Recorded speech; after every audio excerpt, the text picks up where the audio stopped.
Merrily We Go to Hell, un film américain de 1932 de Dorothy Arzner, d'après une nouvelle de Cléo Lucas, avec dans la distribution Sylvia Sidney, Frédéric March, Adrian Allen, Richard Gallagher, George Irving et Esther Howard. Le sujet. Lors d'une soirée mondaine, le journaliste Frédéric March fait la connaissance et tombe sous le charme de Sylvia Sidney, jeune héritière d'une riche famille de Chicago. Le charme indolent de Frédéric March séduit à son tour Sylvia Sidney, malgré un penchant dangereux pour l'alcool qui le rend parfois inconstant. Elle le convainc d'arrêter la boisson, il se marie et s'installe à New York pour permettre à Frédéric March d'accomplir son désir de devenir auteur de théâtre. Mais le retour dans la vie de Frédéric March, de son amour passé, Adrian Allen, va réveiller ses démons éthyliques. Notre avis.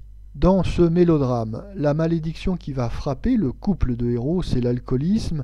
Alors c'est d'abord l'alcoolisme du mari, journaliste raté, mais c'est également l'alcoolisme de son épouse, car à force d'infidélité et d'humiliation, il entraînera celle-ci sur cette pente fatale jusqu'à un dénouement assez dramatique, alors qu'il n'est pas besoin de révéler ici, mais on se rend bien compte à cet égard que le code de la censure cinématographique n'est pas en 1932 appliqué avec toute sa rigueur, il le sera à partir de juillet 1934.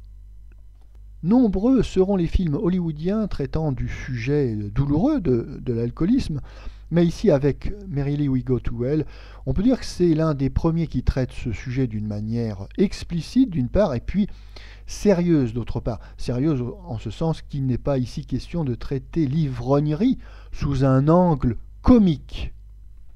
Pour le reste, ce mélodrame va essayer d'échapper à la médiocrité du genre par un traitement un peu ambitieux, pour ne pas dire un peu prétentieux, en nous racontant l'histoire d'un couple mal assorti, d'une part un journaliste raté et donc alcoolique, et d'autre part une petite fille riche. Oui, c'est l'histoire des malheurs d'une petite fille riche. Dorothy Arzner, réalisatrice un peu marginale à Hollywood, réalise ici un mélodrame de bonne tenue qu'on pourrait même aller jusqu'à qualifier de haut de gamme. Tout au plus pourrait-on avoir quelques réserves sur les lignes de dialogue agaçantes écrites par Edwin Mayer.